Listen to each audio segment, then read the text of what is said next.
Nós estamos tratando sobre os heróis da fé do século 21. Domingo, o presbítero William nos falou sobre a confissão, como se vive por fé. Quarta-feira eu trouxe a terceira mensagem desta série. E hoje nós vamos entrar na quarta mensagem desta série preciosa. Os heróis da fé do século 21, parte 4. Em Hebreus, no capítulo 11, no versículo 1 e 2, o apóstolo Paulo diz assim: Ora, a fé é a certeza. Diga, a fé é a certeza. Pastor, qual é a definição da fé? O que é a fé, afinal? A fé é a certeza. Qual certeza? De coisas que se esperam. A convicção de fatos que se não veem. A fé não é algo visual ou palpável. A fé não está ligada ao visual. Eu vejo, eu creio. Algumas pessoas têm um hábito errado. Viveram muitos anos na lei, em ministérios, que as pessoas aprenderam assim. Pede um sinal, pede um sinal. A fé não é Tomé que quer ver para crer. A fé não pede um sinal para agir. A fé age e os sinais, diz a Bíblia, acompanharão os que creem. É muito diferente, porque as pessoas pensam assim, olha, Senhor, me dá um sinal, aí eu faço. Isso é lei, amado. Me dá um sinal, aí eu tomo uma decisão. Com um sinal, não precisa de fé, qualquer um toma uma decisão. Com um sinal é fácil. Agora, o que é a fé? A fé é a certeza de coisas que se não esperam. É a convicção de fatos que não se vê, não tem sinal. Você crê, aí o sinal acontece. Você crê, aí os sinais seguirão aos que creem. Versículo 2, pois pela fé, os antigos, os heróis da fé, obtiveram bom testemunho. Os antigos obtiveram o nome colocado na galeria, os seus nomes na galeria de heróis da fé, porque acreditaram, deram um bom testemunho. Eu e você daremos um bom testemunho, porque nós vamos nos mover por fé. Amém? Vamos orar a Deus. Pai, amado e eterno, Deus Todo-Poderoso, queremos também escrever o nosso nome na galeria de heróis da fé. Agora, os heróis do século 21. Senhor, nós sabemos que tudo é possível pela fé. A fé faz o impossível se transformar em algo possível. A fé chama à existência o invisível para que ele se torne visível e palpável. Os antigos obtiveram um bom testemunho, um bom resultado, uma boa vida por causa da fé. E nós estamos aqui nesta noite querendo aprender como se vive por fé. Como tem que ser a nossa vida diária através da fé. Nos orienta, nos instrui e nos direciona por intermédio da Tua palavra. Senhor, dirige este culto, dirige esta igreja. É o que eu lhe peço e lhe agradeço. Em nome de Jesus. Amém, amém e amém. Louvado seja Deus. Diácono, muito obrigado. Que Deus continue honrando e prosperando a sua vida mais e mais. Meus irmãos e irmãs, minha igreja. O apóstolo Paulo, escrevendo aos Hebreus, ele diz assim: a fé é a certeza de coisas que se esperam. O que significa isso, pastor? Se você tem certeza, quem tem certeza que a fé é a certeza? Então você tem que parar de chorar. Porque se a fé é a certeza, você não precisa mais chorar, você não precisa mais ter medo, você tem que ter apenas convicção de que Deus vai agir. Diga, Deus vai agir. Diga, Deus já tem agido. Deus já tem agido. Amados, eu falei aqui quarta-feira que nós temos que nos mover por fé. Porque as pessoas estão muito ligadas ao palpável. Eu tenho que ver, quero um sinal, eu quero pegar, eu quero tocar. E a vida humana, ela é muito visual. Sabe que muitas pessoas vivem na base do visual. A pessoa vê um resultado negativo, ela se abate. A pessoa vê uma dificuldade, ela desiste. A pessoa vê uma luta, ela se entrega. Eu falei muito aqui quarta-feira sobre a vida de Abraão, as dificuldades que Abraão teve que enfrentar. Às vezes a pessoa diz, olha, eu sou da fé, mas a fé exige uma atitude. Às vezes Deus fala uma coisa, isto mexe com algumas relações da sua vida que você não quer largar. Eu falei aqui quarta-feira, Deus tocou num ponto de Abraão, foi o que eu falei no dízimo hoje. Deus tocou num ponto de Abraão e disse, sai, amados. As pessoas dizem, eu sou da fé. Mas na hora de tomar uma decisão, desculpe a expressão, né, um pouco acadêmica, mas como se diz no popular, a pessoa espana. A pessoa não vai. Quando é para tomar uma decisão de fé, a pessoa diz, não, isso eu não vou mexer agora, eu vou aguardar. Amados, a fé é a certeza. Quem está na fé, age por fé e vê resultados favoráveis na vida. Outras pessoas pensam, estou recordando um pouquinho, outras pessoas pensam que a questão da fé era para os antigos. Não, antigamente o milagre acontecia, antigamente o morto ressuscitava, antigamente o paralítico andava, antigamente. Amados, isso não é verdade.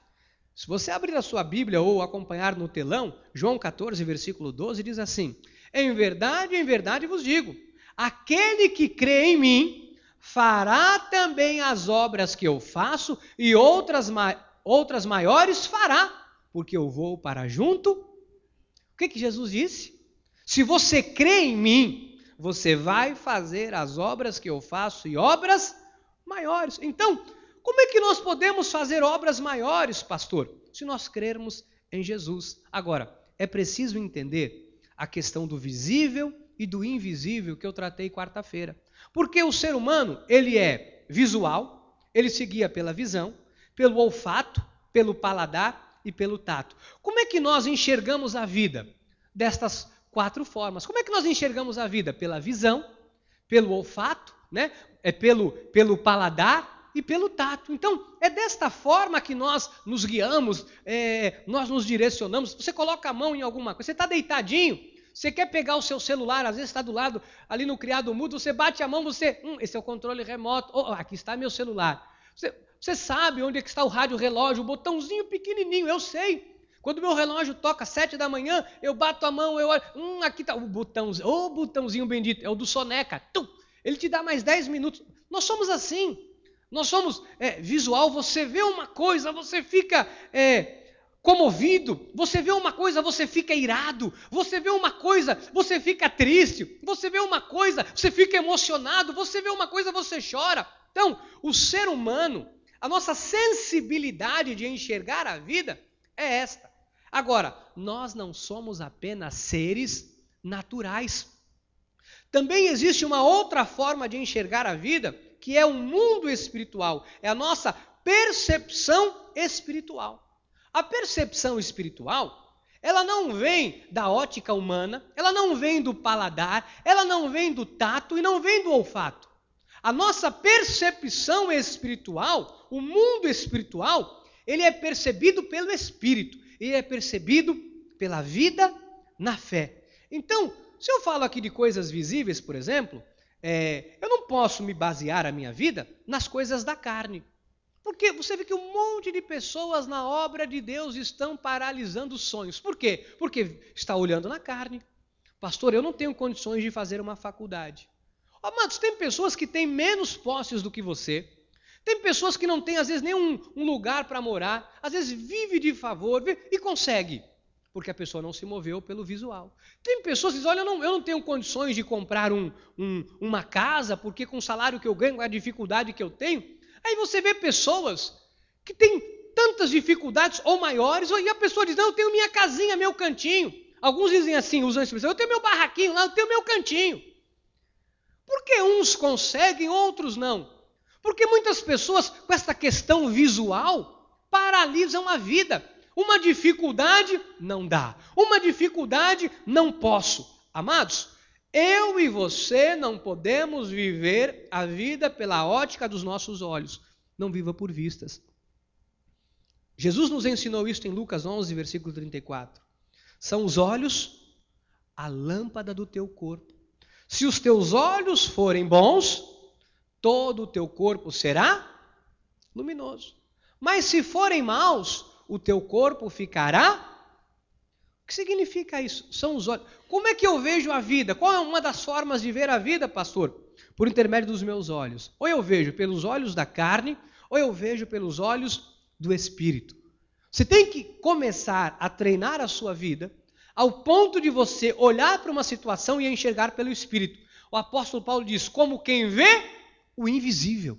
Como quem vê o nada e acredita e começa a enxergar pela fé aquilo que a pessoa sonha e almeja. Pastor, mas isso aí não é um toque de loucura? A fé é loucura. A fé não pode ser vivida com a ótica humana. Porque não há fé nenhuma, por exemplo, eu disse aqui já nas outras reuniões, não há fé nenhuma se eu pego um copo com esse como água e diz, eu vou tomar esta água que o bispo orou, que não sei o que orou, eu vou receber o meu. Isso aqui não é fé. A fé é não ter nada para pegar, é não ter nada para se apoiar e acreditar e saber que Deus vai fazer o milagre acontecer, que Deus vai dar as possibilidades, que Deus vai colocar a pessoa certa no teu caminho. Então eu volto a dizer, não viva o pacto da graça de Deus, a nova aliança, o pacto de melhores e superiores promessas, pedindo a Deus, me dá um sinal para eu agir. Isto é lei. Senhor, me dá um sinal que eu faço. Se o Senhor me der um sinal, eu vou me mover. Se o Senhor me der, amado, isso era lá atrás, lá na lei. Nós não vivemos a dispensação da lei, nós não somos judeus, isso não é para nós. O novo pacto, a nova aliança, o justo vive por fé. O que Deus requer de mim e de você são atitudes de fé. Porque tem pessoas que estão há 10, 20, 30, 40 anos esperando um sinal. Abraão não pediu para Deus um sinal para deixar a parentela e ir para a terra que o Senhor disse que ia mostrar para ele. Deus disse, Abraão, sai da tua parentela, da casa do teu pai, larga teu sogro, larga esta idolatria, vai para a terra que te mostrarei. Abraão não disse, eu até vou, mas me dá um sinal. Não. Eu disse aqui quarta-feira, Deus disse a Noé, Noé, você vai construir uma arca. Noé disse, eu posso até construir, Senhor, eu posso construir, mas eu tenho que ver um chuvisco. Porque a geração de Noé nunca tinha visto chuva, nunca tinha visto água descer do céu, nunca tinha visto chuva. E de repente Deus diz assim, olha, vai chover, vai vir um dilúvio, a humanidade está tudo corrompido, eu vou exterminar esse povo. Vai vir um dilúvio, você vai construir uma arca. E deu as dimensões exatas, é quase o tamanho do estádio do Maracanã. Eu disse hoje de manhã em Santos, imagina ele cortando madeira, ele deve ter levado uns 25 anos para cortar madeira. Porque não tinha máquina. Imagina um machadinho. Primeira árvore. Depois teve que cortar lá no meio, fazer as tábuas. Não tinha parafuso, não tinha furadeira, não tinha máquina. Imagina, 100 anos. Pastor, isso aí não é uma história. Até os historiadores já falam da Arca de Noé, já sabem que existiu. Então, aí você vê tudo isso. Aí quando ele tomou uma atitude, ele acreditou no que Deus falou. Ele nunca tinha visto chuva, ele disse, vai acabar em dilúvio. Ele disse, vai, eu creio. Mas ele não pediu para Deus, Senhor, eu até construo a arca, eu vou enfrentar todo mundo, eu vou peitar todo mundo. Mas eu peito todo mundo. Mas dá um chuvisquinho só para eu poder mostrar para o povo que chuviscou. Ele não pediu sinal, ele viveu antes da lei, antes do período da lei. Ele disse, não, eu creio, eu vou fazer, Deus mandou, eu vou fazer, eu acredito. Pela fé, Noé executou aquele projeto de Deus. Então, são os olhos, a lâmpada do nosso corpo. Nós não podemos olhar a circunstância, amado, não podemos olhar ao nosso redor, porque existem momentos da vida, se você ficar pedindo sinal, se você ficar olhando para o lado, você não vai avançar. Porque tem um monte de pessoas na obra de Deus, desculpe a expressão, vivendo uma vida medíocre. Porque tem um monte de gente na obra de Deus que a vida não mudou. Porque tem um monte de gente na obra de Deus que vive a mesma vidinha, porque está esperando um sinal. Porque está esperando Deus dar um sinal. Meu irmão, o justo tem que viver por fé. Você tem que acreditar naquilo que Deus colocou no teu coração, o querer que Ele colocou, tomar uma atitude, aí você vai ver Deus começar a encaminhar a sua vida. Você põe o pé no mar, o mar vai se abrir. Você toca no mar, o mar se abre. Você toca na rocha, a rocha vai te dar água. Agora, toca na rocha. Não fica, não, dá um sinal. Faz a rocha brilhar. Não, faz o mar abrir. Faz o mar abrir só meio metro. Aí eu vou pôr. Não. Deus disse, entra, creia. O milagre tem que acontecer. Então, por que eu estou te dizendo tudo isso aqui? Estou repassando um pouquinho do que nós falamos quarta-feira. Porque há uma guerra entre o visual e o invisível. Há uma guerra entre a nossa carne e a nossa vida espiritual. Há uma guerra, o visível e o invisível. o que eu vejo e o que eu creio, o meu espírito e a minha carne. Paulo fala isso em Gálatas 5,17. Porque a carne milita contra o espírito e o espírito contra a carne, porque são opostos entre si, para que não façais o que porventura seja do vosso querer. Imagina, você vem na igreja, aí você ouve esta palavra, você fica motivado, você fica, feliz da vida, aí você sai daqui, na segunda-feira você vai tomar uma decisão, você chega lá no balcão, vou tomar uma decisão, Deus mandou falar, você chega lá, a pessoa diz, não dá. Aí a pessoa já está vendo, não seguir por isso. Deixa eu dizer uma coisa para você, não importa quantos nãos você vai ouvir na vida, não importa quantos não vão dizer para você, continue acreditando. Se Deus colocou crer, Ele é responsável por realizar.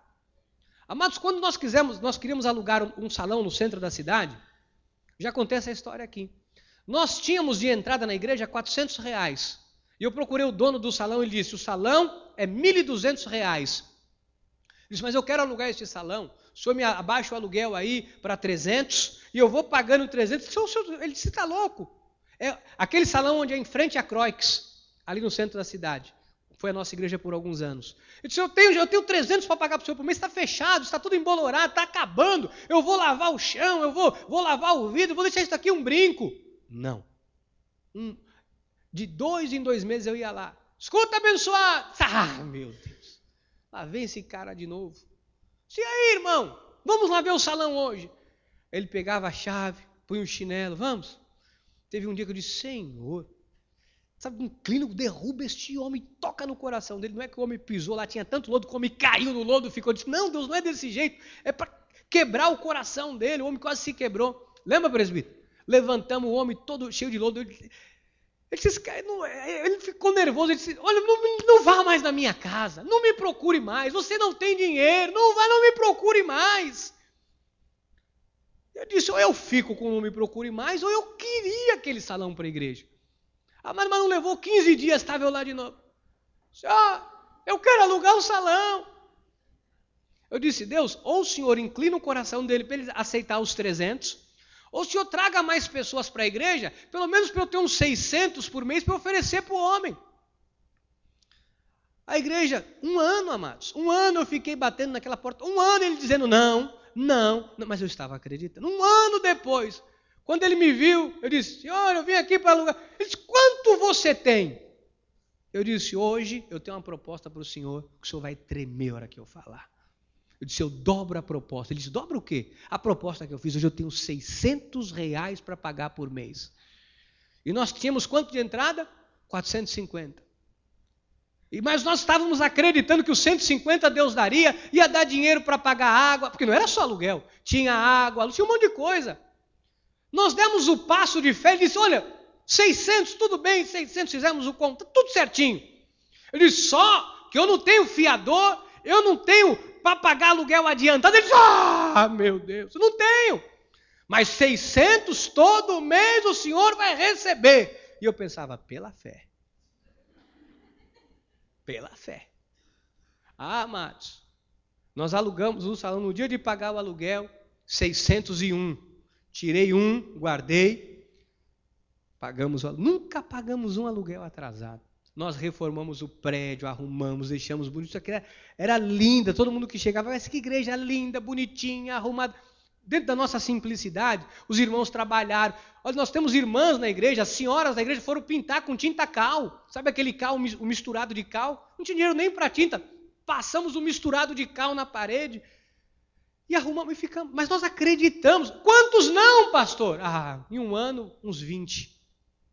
Mas quando você crê, quando você acredita, a crise é uma oportunidade para você exercitar a sua fé. Diga, a crise é oportunidade. Então, é preciso ter ousadia para prosseguir em direção ao futuro, porque muitas vezes tudo vai conspirar contra você. É preciso ter ousadia para persistir, porque muitas vezes tudo vai lhe dizer que não dá.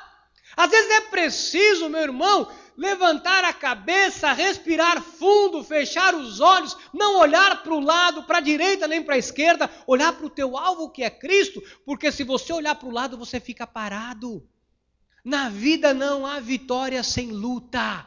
Não há grandes vitórias, que é a promessa de Deus para o nosso ministério, de grandes vitórias neste ano de 2013, se não houver grandes lutas, se não houver grandes desafios. Pastor, eu quero vitória, mas eu não quero luta. Você não vai ter vitória nenhuma, você não vai ter nada na vida. Ninguém chega longe na vida se não começar a dar o primeiro passo. Quem está compreendendo? Então, amados, constantemente nós temos uma luta. Ou você vai viver por vista, ou você vai viver por fé. Nestes anos, eu já vi muita gente desistindo por causa de uma crise. Eu já vi muita gente desistindo por causa de uma adversidade. Eu já vi muitas pessoas na obra de Deus, amados, que no confronto do visível com o invisível, o visível venceu. A pessoa se desanimou. Pastor, não dá mais. Quando eu chego em casa, pastor, eu vejo aquele homem bebendo no sofá. Não dá mais. Pessoas que abandonaram família, pessoas que abandonaram a obra de Deus. Quantas pessoas já passaram por este ministério? Amados, um dia eu estava ali orando pelas fichas de membro das pessoas que passaram por aqui e não estão mais conosco. E eu comecei a pegar aquele monte de ficha e comecei a orar: Senhor, põe a tua mão, protege onde quer que esteja. Se não seja aqui, em qualquer igreja, leva, apacenta, cuida. Mas um calhamaço assim. Nós já tivemos aqui na igreja 3 vezes mais, 4 vezes mais o número de pessoas já passaram por aqui do que as pessoas que estão aqui hoje. Mas como pode isso, pastor? A culpa é da igreja? A igreja está aqui, no mesmo lugar, no mesmo endereço, pregando a palavra. É que alguém por algum motivo desistiu. É que alguém por alguma dificuldade abandonou a vida, abandonou a obra, abandonou o barco. Está cheio de gente por causa de problema abandonando tudo. Até quando? Até quando o povo de Deus vai abandonar a vida por causa de um problema? Amados, a tentação, a luta, a crise, para nós da fé é uma oportunidade. Porque quando vem uma luta contra a minha vida, eu me atraco com ela pela fé até que eu veja a vitória. E depois eu venho aqui para dar testemunho. Eu venho aqui para honrar a Deus. O que eu já vi de pessoas nesta igreja, pessoas que estão aqui fiéis, honrando a Deus, de testemunhos, pessoas que enfrentaram coisas que eu não sei como passaram. Eu tenho nesta igreja pessoas que já passaram por coisas que eu não sei como é que suportaram. Nós temos pessoas aqui, amados, que já enfrentaram gigantes, tão grandes, que se olhasse, fosse por vista, a pessoa não tinha avançado, teria parado. E tem gente que por causa de um probleminha qualquer, se desestimula, coloca os olhos no problema e desiste. Não tire os olhos de Deus. Diga: eu não posso tirar os meus olhos de Deus. Há uma luta, está aqui. A carne milita contra o espírito contra a carne. São opostos. São opostos. Eu não posso olhar.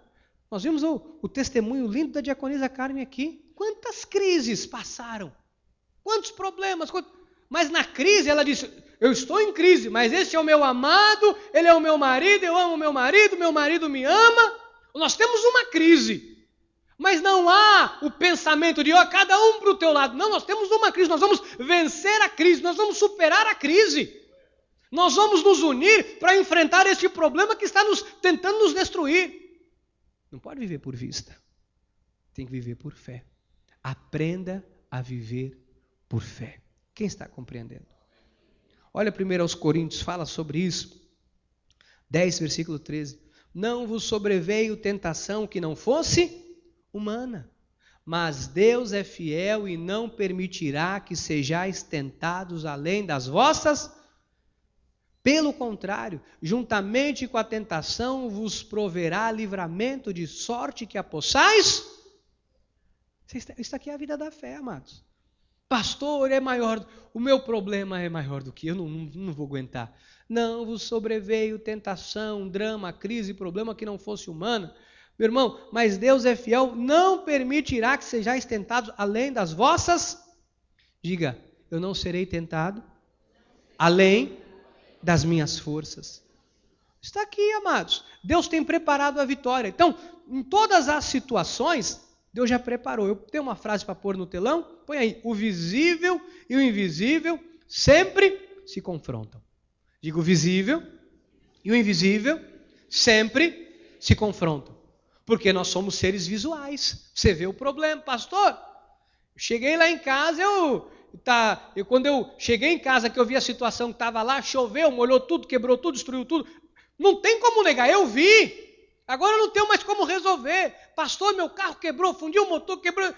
É o visível, sim. Há uma luta entre o visível e o invisível. Pastor, eu cheguei lá, meu marido estava lá na porta de casa, caído. Olha, só Deus sabe o estado que estava. Pastor, estou com um filho na rua, usando droga, se drogando. Olha, só Deus sabe como está. É o visível. Agora, se nós olharmos para isso, você vai se desestimular. Você vai se desencorajar. Pastor, eu cheguei no meu comércio, eu abri a porta, só Deus sabe, eu fiquei ali o dia inteiro. Eu paguei água, eu paguei luz, que eu gastei água, eu gastei luz, eu almocei, não entrou uma viva alma nem para perguntar um endereço, para nada. Isso é a luta do visível e do invisível. Pastor, eu estou passando uma questão financeira. Pastor, meu problema é de saúde, eu fui no médico, o médico disse que é um câncer, o médico disse que o meu problema é sério, o médico disse que não tem solução. Olha, pastor, é o visível. É o visível. Agora, se nós nos guiarmos por isso, nós vamos fraquejar, nós vamos desistir. Oh, pastor, mas como fazer numa hora dessa? Amados, veja o que a Bíblia ensina em Hebreus 11, versículo 27. Pela fé abandonou o Egito, não ficando amedrontado com a cólera do rei. Antes permaneceu firme como quem vê aquele que é. Aqui está a resposta. Não ficou amedrontado. Moisés não ficou amedrontado com a cólera do rei, que tinha um exército atrás, tinha um mar na frente, tinha montanhas do lado. Ele não ficou amedrontado. Pela fé ele abandonou. Meu irmão, não fica amedrontado. Diga, não posso ter medo. Você vai tocar com respeito no seu irmão, vai dizer, fica com medinho não, meu. Fala aí, fica com medinho não. Fica com medinho não. Qual que era a realidade por vista? Por vista, vamos por vista. Qual que era a realidade por vista? Qual que era a realidade dele por vista? Por vista, a realidade era a seguinte. Ele tinha um rei, um faraó armado. Por vista, ele tinha um faraó rico. Por vista, ele tinha um político de influência, que era o faraó, tentando contra ele. Por vista, ele tinha um exército pronto para matar e para destruir ele e o povo que estava com ele. Então, a vida real, o visível, era um quadro de desolação e morte. No visual, o visível, a realidade por vista, é que Faraó ia matar e exterminar todo mundo. Mas a atitude dele foi, pela fé ele abandonou o Egito, não ficando amedrontado com a cólera do rei, permaneceu firme como aquele que vê, como aquele que é quem vê o invisível. Ele disse, eu sei quem o meu foco é Deus, eu sei quem eu sou, eu sei quem está comigo, eu sei que eu tenho retaguarda, eu sei que não vai cair na minha vida tentação que não seja humana, que eu não consiga suportar. Eu sei que Deus não vai permitir que eu seja tentado além das minhas forças. Eu sei que Deus não permitiu que esta crise chegasse à minha vida para me derrotar. Eu sei que Deus fez com que permitiu que esta situação na minha saúde viesse, se levantasse contra mim, mas não é maior do que o Deus que está na minha vida, não vai me derrotar. Então ele começou a dizer, eu vejo o invisível. Eu tenho um exército atrás de mim, mas eu tenho um Deus na minha retaguarda, me guardando, me protegendo. Amados, ou nós acreditamos nisso aqui, ou nós vamos viver uma vida medíocre, acovardados, como um monte de gente sai fora, que não toma decisão, não faz nada na vida, vive uma vida de qualquer jeito, empurrando com a barriga. Ah, mas isso aqui é loucura. Mas tem que ver o invisível. Firme como quem vê aquele que é invisível. Você tem que dizer, Deus prometeu, Ele é fiel para cumprir. Eu tenho um exército atrás de mim. Eu tenho um monte de gente querendo me derrubar. Eu tenho um monte de ameaça. Eu tenho um monte de gente querendo me destruir. Mas eu sei quem está comigo. Diga, maior é o que está na minha vida do que o que está neste mundo. Todos os dias nós temos confrontos, amados. Não precisa nem sair de casa não, viu? Todos os dias você tem uma luta. É a luta daquele pai de família que está desempregado há meses, há anos. É a luta daquele trabalhador que recebe um saláriozinho pequeno, mal dá para pagar as contas. Sabe, todos os dias nós temos uma luta. É no seu trabalho, é aquela pessoa que está acima de você que às vezes te humilha. Às vezes é uma situação que você há anos tenta resolver e não consegue. Todos nós, todos os dias nos envolvemos com problemas. Ou nós sentamos e choramos, ou nós nos movemos por fé e avançamos e vencemos. Sabe que Deus não nos quer chorando. Tem um monte de gente sentado, chorando, choraminguando a vida. Está difícil, eu não consigo, eu não posso, está difícil. Meu irmão, está difícil para todo mundo. Luta todo mundo tem. Os irmãos acham que eu não tenho luta? Todo mundo tem luta. Talvez eu tenha mais do que todos aqui. Todos nós temos luta. A diferença é como nós vamos enfrentar esta luta. Todos nós temos problemas. A diferença é como nós vamos enfrentar. Tem gente que na primeira luta, uns abandonam a igreja. Outros não querem mais saber de fazer nada na vida. Outros abandonam a família. Outros têm um problema, uma luta, abandonam os irmãos. Outros têm um problema, têm uma luta, abandonam a vida, desiste de tudo. Tem um monte de gente aí assim. Tem um monte de gente vivendo desta forma. Não vou mais na igreja, não está funcionando. Ou como é que não funciona para você e funciona para o irmão? Como é que para você não funciona e para o outro irmão funciona? Se Deus não faz acepção de pessoas. É porque tem gente que não desiste. Desculpa o que eu vou dizer. Tem gente que não larga o osso. Enquanto não me abençoares, eu não vou desistir. Enquanto, foi o que Jacó fez. Enquanto eu não pegar a minha parcela, a minha bênção, eu não te solto. Nós temos que aprender que na vida requer um esforço, mas não um esforço da carne, um esforço de ver como aquele que vê o que é invisível. Tem que haver um esforço para você começar a enxergar as coisas, não com a ótica humana, não com o visível, mas com o invisível. Porque às vezes o visível só vai te mostrar negativa. Talvez o visível você só vai ouvir não dá, você não pode, quem você pensa que é. Talvez alguém da tua família vai dizer para você, quem você pensa que é? Você não é nada. Talvez alguém que você confie, alguém da tua família vai dizer para você, você não é nada. Você não é ninguém. Quem você pensa que é?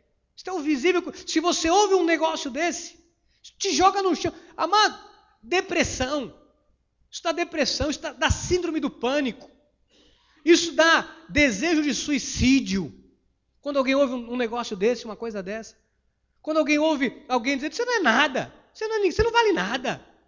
Quando um patrão fala isso para um funcionário, quando uma esposa fala para o marido fala para uma esposa, como você acha que a pessoa recebe isso do outro lado? Meu irmão, minha irmã, vou dizer uma coisa.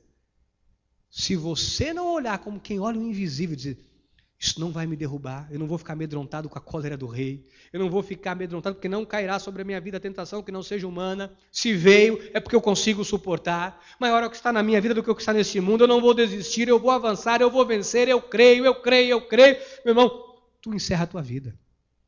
Tem um monte de gente, eu conheci um rapaz, moço, jovem, bonito, foi ao médico, o médico disse, você está com câncer, Dudu. O Dudu recebeu aquilo, 3 filhas, um menino, 2 meninas lindas, moças, uma esposa maravilhosa, fantástica, batalhadora. O Dudu saiu do médico, ele não durou 2 meses. Ele morreu na hora que o médico disse para ele, tu estás com câncer, é grave. Ele morreu ali, sabe por quê? Porque ele começou a dizer, eu vou morrer. Você tem que se tratar, não, mas eu vou morrer. Ele morreu. Ele não ia mais para a igreja. Ele não tinha mais alegria. Ele, um espaço de 2 meses, definhou. Ele se matou. Ele começou a se matar. Porque ele disse, veio uma tentação maior do que eu não vou conseguir suportar. Meu irmão, não vem. Não virá, não cairá sobre você tentação que não seja humana, que venha além das tuas forças. Olha, desculpe a expressão, mas se a peteca caiu na tua mão, é porque você tem capacidade para segurar. Você tem capacidade, porque Deus vai te capacitar. É uma luta. Sabe o que se destaca na vida dos heróis da fé? É que eles tinham uma ação que acompanhava a fé. Tem que exercitar a fé. A fé é um exercício. Esses dias eu fui no escritório de um irmão, ele me disse, olha pastor, olha cá meu músculo, olha cá meu músculo. Ele era franzino, ele era magrinho, magricela. Sabe aquelas perninhas de quero-quero? Ele era magrela.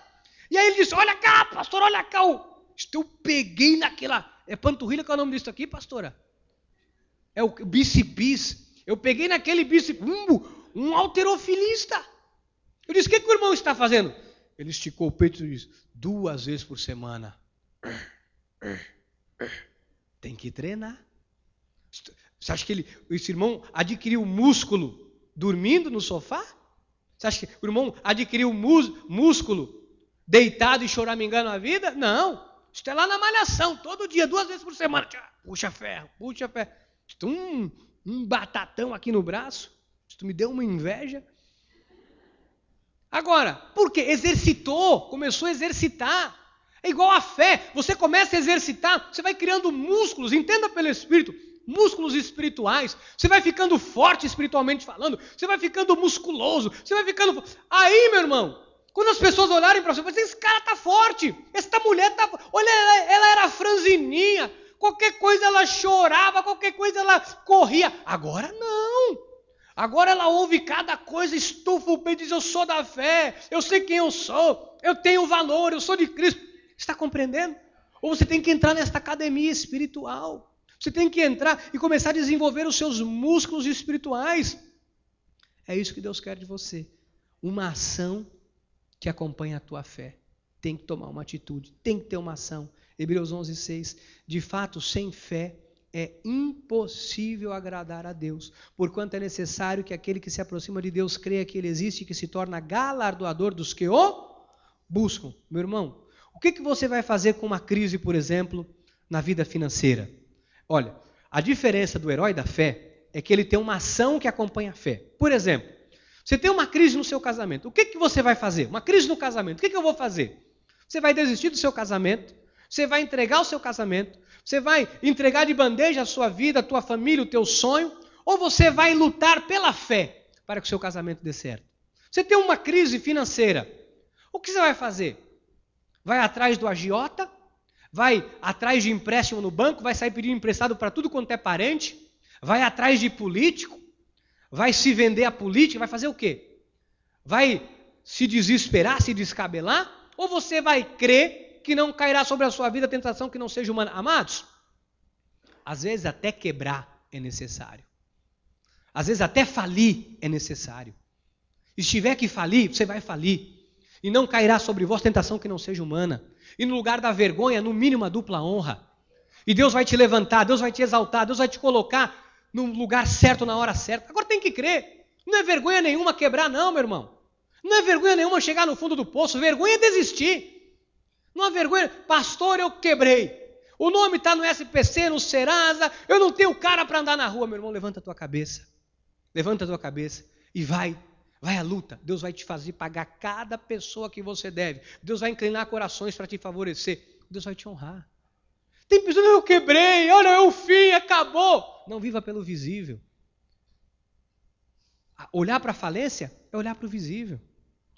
Nós temos que começar a entender, meu irmão, minha irmã, em nome de Jesus, comece a entender que se você se guiar por vistas, você não chega a lugar nenhum.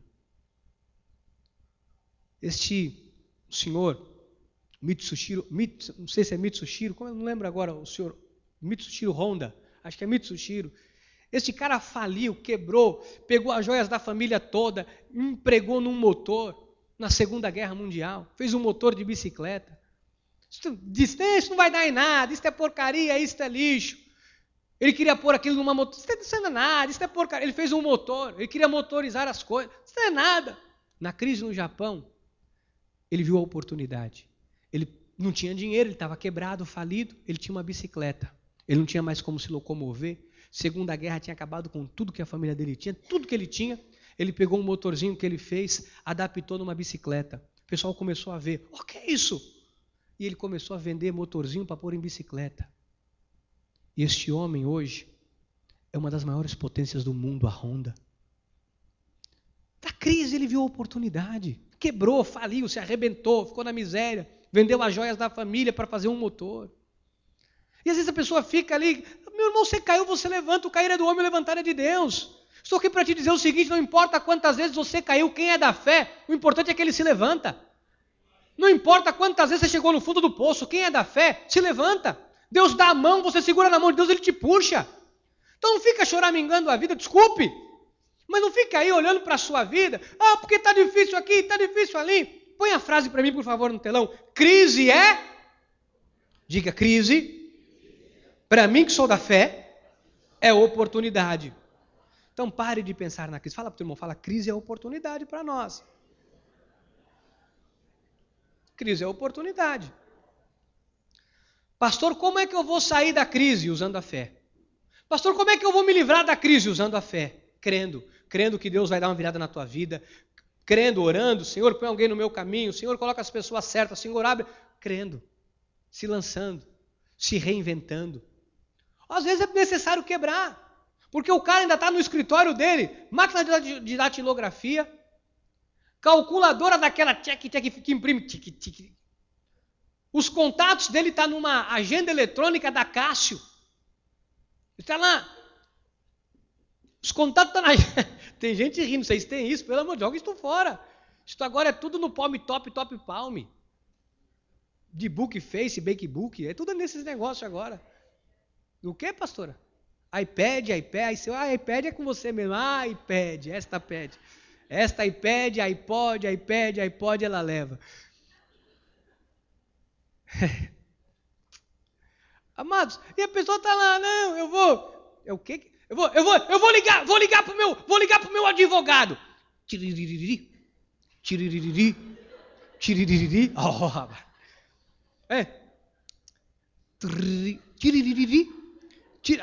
Cara. Tomara que tu quebre, cara. Estou envergonhando a tua família, a obra de Deus. Pastor, eu montei um escritório. Eu fui ali no lixão, peguei uma tábua e vamos lá para o pastor abençoar. Eu vou lá e vou dar-lhe um chute em tudo aquilo. Nós vamos renovar esse negócio. Tem que acreditar. Você pode até começar pequeno, mas você tem que pensar grande. A pessoa às vezes fica choramingando. Amados, eu quero encerrar contando a historinha que eu já contei aqui, da crise que virou oportunidade.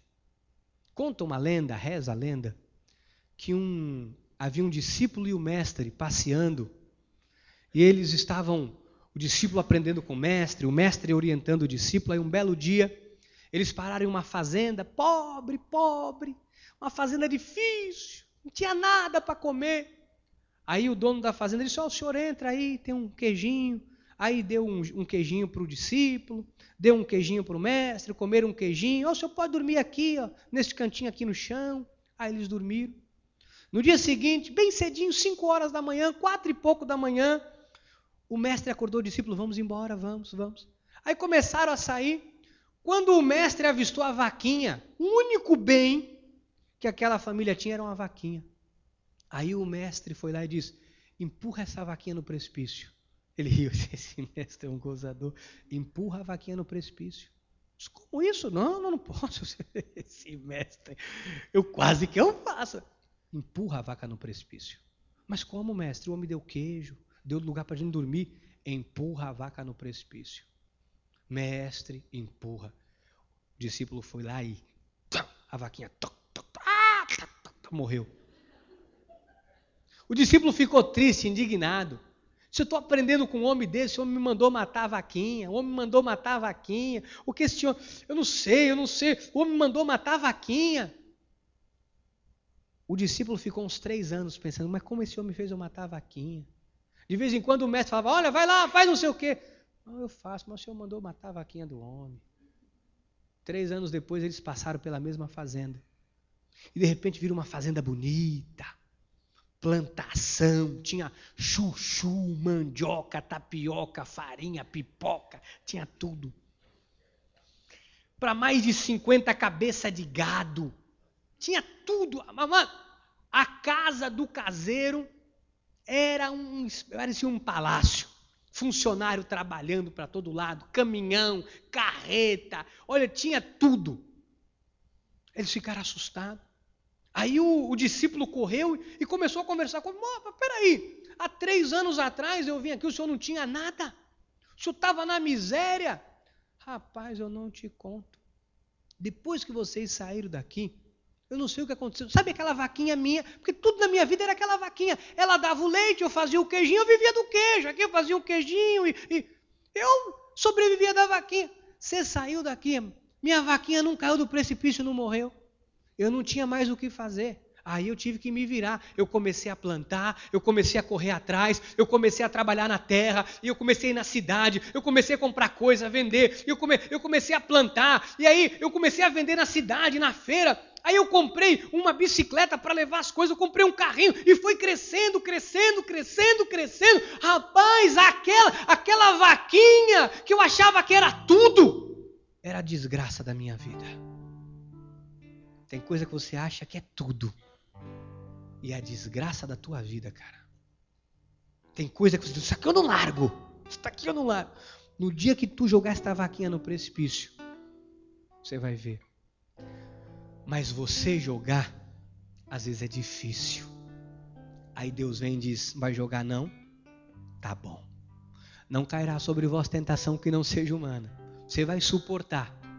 No início você vai ficar sem leite e sem queijo. Mas você vai aprender com o tempo que foi bom você ter perdido esta vaquinha.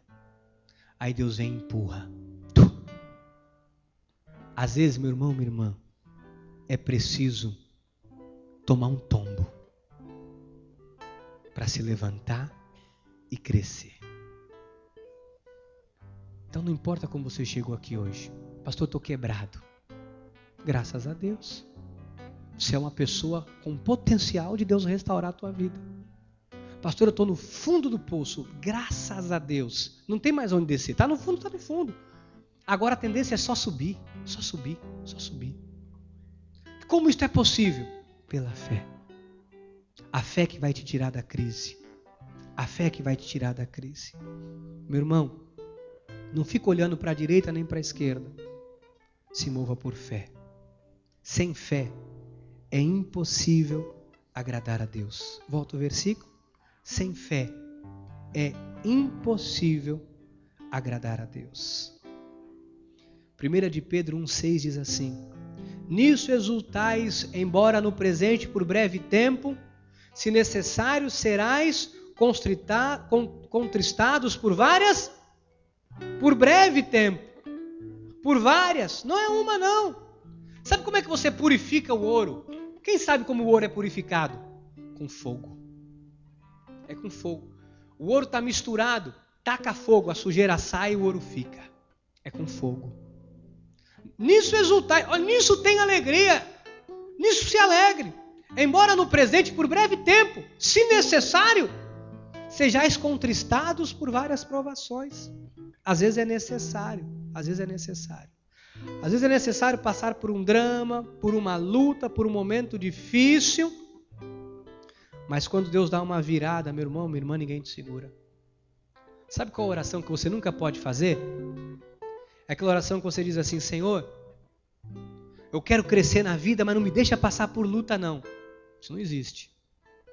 Quando você diz: Senhor, eu quero crescer, te prepara. Te prepara que a luta vem. Você não precisa nem pedir. Te prepara que a luta vem. Todas as vezes que eu digo aqui: Senhor, queremos crescer, queremos avançar, queremos televisão, queremos. Vem um me dar uma facada nas costas, vem outro dar uma punhalada. Sempre foi assim. E nós deixamos de avançar. Você tira a faca, você está sangrando, está machucado, você faz um curativo. Não vou olhar por vista, é pela fé, meu alvo é Cristo. Você está entendendo? Se mova por fé. Pastor, eu quero ser grande na vida, eu quero ser o maior da minha família. Te prepara. Ah, então não quero mais. Não cairá sobre vós tentação que não seja humana. A dificuldade é um degrau. Nós precisamos da dificuldade para crescer. Eu não consigo subir aqui. Imagina, eu vou subir no nada. Eu não consigo alcançar aquele teto. Mas a escada, que é uma dificuldade, Se eu começar a pegar degrau por degrau, eu chego lá em cima. É igual isso aqui. A escada, que seria um obstáculo, a dificuldade, é ela que vai me levar para cima. A luta que vai te honrar. A luta que vai provar e aprovar a tua fé. Não tenha medo da crise. Crise é oportunidade. Que assim seja, porque assim nos disse o Senhor. Amém, amém e amém. Louvado seja Deus.